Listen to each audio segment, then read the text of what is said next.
అందరూ ఎలా ఉన్నారు? బాగున్నారా? సండే వచ్చేసిందండి. ఈరోజు నేను మీ ముందుకి మంచి రెసిపీ తోటి వచ్చానండి. అది ఏంటంటే కందా పచ్చడి కూర చేయబోతున్నానండి. మరి అది ఎలా చేయాలో, దానికి ఏమేమి కావాలో రండి చూసేద్దాం.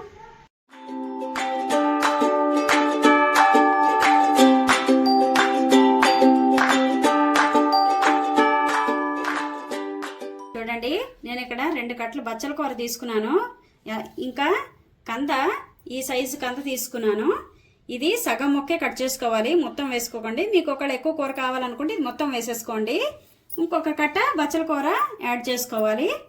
అలాగే 10 పచ్చిమిరపకాయలు తీసుకున్నాను. ఇవి మనం ముక్కలు చేసేసుకుందాం.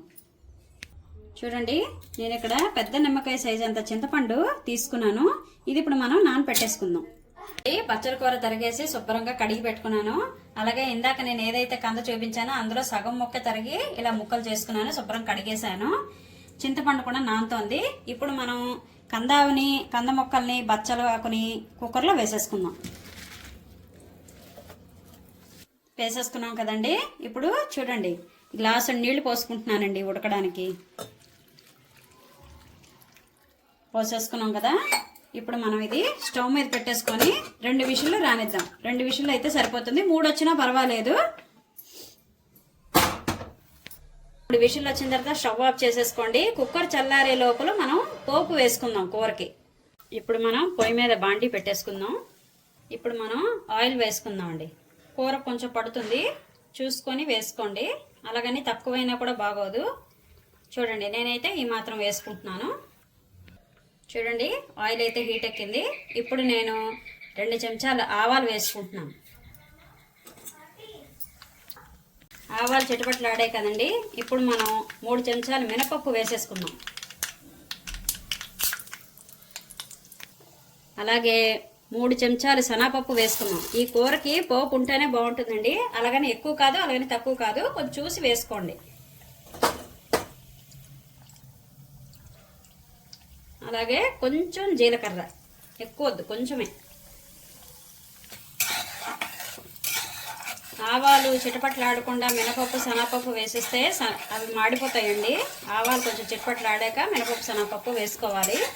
గోల్డెన్ కలర్లో వచ్చేంత వరకు వేయించుకోండి. పోపు వేగిందండి. ఇప్పుడు మనం ఇంగు వేసుకుందాం. కొంచెం ఇంగు వేసుకోండి, 1/2 టేబుల్ స్పూన్. అలాగే ఇక్కడ చూసారా, 4-5 ఎండుమిరపకాయలు నేను చీలికల్లా చేసి పెట్టుకున్నాను, వేసేసుకోండి. ఇప్పుడు ఇవి చక్కగా కలుపుకొని, పోపు వేగిందండి. ఇప్పుడు మనం ఏదైతే పచ్చిమిరపకాయలు నేను ఇందాక చూపించానో 10 పచ్చిమిరపకాయలు అని అవి వేసేసుకుందాం.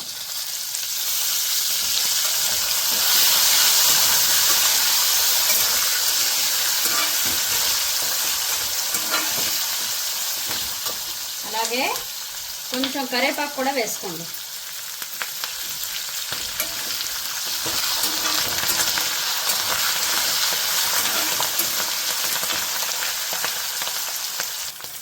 కొంచెం అది వేగే లోపల మనం చింతపండు గుజ్జు తీసుకుందాం.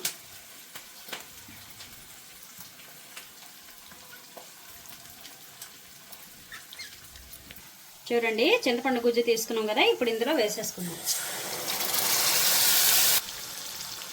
చింతపండు గుజ్జు వేసేసుకున్నాం కదా. 1 టేబుల్ స్పూన్ పసుపు, కూరకి సరిపడా ఉప్పు ఇందులోనే వేసేసుకోండి, రుచికి సరిపడా.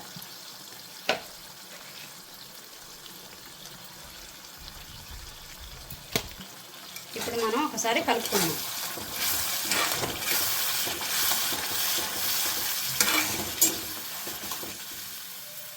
కలుపుకున్నాం కదండి. ఒక 1 టేబుల్ స్పూను చక్కెర వేసుకోండి. చిన్న బెల్లం ముక్క కూడా వేసుకోవచ్చు, అది మీ ఇష్టం. ఇగో ఈ మాత్రం బెల్లం ముక్క వేసుకోండి, చిన్న బెల్లం ముక్క, బాగుంటుంది, కూరకి రుచిగా ఉంటుంది. ఇప్పుడు మనం ఇది ఆయిల్ తేలేంత వరకు మగ్గనిద్దాం. కంద ఉడికిందో లేదో చూద్దాం. ఇప్పుడు చూసారు కదండి, చక్కగా ఉడికిపోయింది. ఇప్పుడు మనం ఇది మ్యాష్ చేసుకుందాం. చూడండి, కొంచెం వాటర్ ఉంది కదా, వాటర్ పక్కకి తీసేసుకొని మ్యాష్ చేయండి, లేదంటే సరిగ్గా మ్యాష్ అవ్వదు అన్నమాట. ఈ వాటర్ పడేయకండి, కూరకు అవసరం పడితే వేసుకోవచ్చు, లేదంటే స్కిప్ చేయొచ్చు.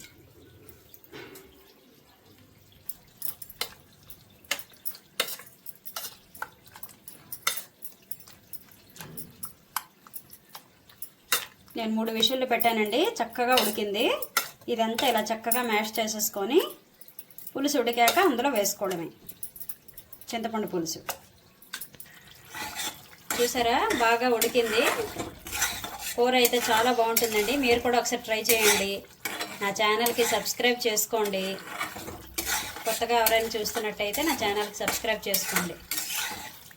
ఇప్పుడు మనం ఇది పోపులో వేసేసుకుందాం.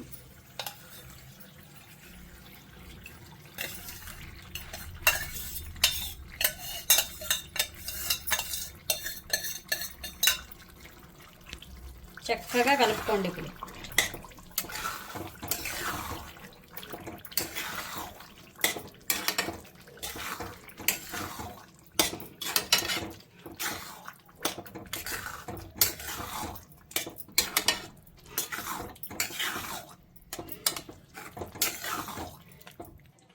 చూసారా ఆవు పొడి, 3 మ్యాంగో ఆవు పొడి ఇది నేను వేసుకుంటున్నాను. మీ ఇష్టం, మీకు ఏ ఆవు పొడి నచ్చితే అది తీసుకోండి. ఒక 2 చెంచాలు ఆవు పొడి వేసుకోండి. స్టవ్ ఆఫ్ చేసిన తర్వాత అయినా వేసుకోవచ్చు, ఇలాగనే వేసుకోవచ్చు, పర్వాలేదు. ఆవు వేసుకున్నాం కదండి, ఒక్క 2 చెంచాలు మాత్రమే నూనె వేసుకోండి కొంచెం. ఇప్పుడు మనం ఇది చక్కగా కలిపేసుకుందాం.